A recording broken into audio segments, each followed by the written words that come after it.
మీ లైఫ్లో మీరు తీసుకునే పెద్ద పెద్ద డెసిషన్స్కైనా లేదా చిన్న వాటికైనా మీ ఇంట్యూషన్ మీకు ముందే మాట్లాడుతుంది. సో అసలు మీ ఇంట్యూషన్ వాయిస్ని వినగలుగుతున్నారా లేదా అనేది చెక్ చేసుకుని, ఒకవేళ ఎవరైనా ఇంట్యూషన్ వాయిస్ని వినలేకపోతుంటే, రాంగ్ డెసిషన్స్ తీసుకుంటే, ఇక్కడ నేను చెప్తున్న 2 ఎఫర్మేషన్స్ని మీ లైఫ్లో అలవాటు చేసుకోండి. ఇది మీకు కొంతవరకు హెల్ప్ అవుతుంది. ఇందులో ఫస్ట్ది, నా అంతర్దృష్టి నన్ను సరైన మార్గంలో గైడ్ చేస్తుంది. రెండవది, నా ఇంట్యూషన్ నాతో మాట్లాడుతున్నప్పుడు నేను వినగలుగుతున్నాను. ఇవి 2 ఎఫర్మేషన్స్ని మీరు రిపీటెడ్గా అనుకుంటూ ఉండడం వల్ల మీరు డెసిషన్స్ తీసుకునేటప్పుడు మీ ఇంట్యూషన్ చెప్పేది మీరు కరెక్ట్గా అంచనా వేయగలుగుతారు.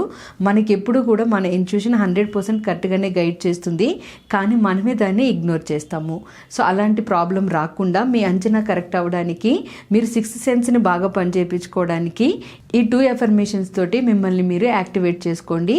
మీ అంతర్దృష్టి మీకు సరైన మార్గంలో గైడ్ చేసేలాగా దానికి యాక్సెస్ ఇవ్వండి. మరిన్ని మీకు ఉపయోగపడే వీడియోస్ కోసం మన అవర్ డ్రీమ్ 8888 ఛానల్ని సబ్స్క్రైబ్ చేసుకుని ఫాలో అయిపోండి. Thank you.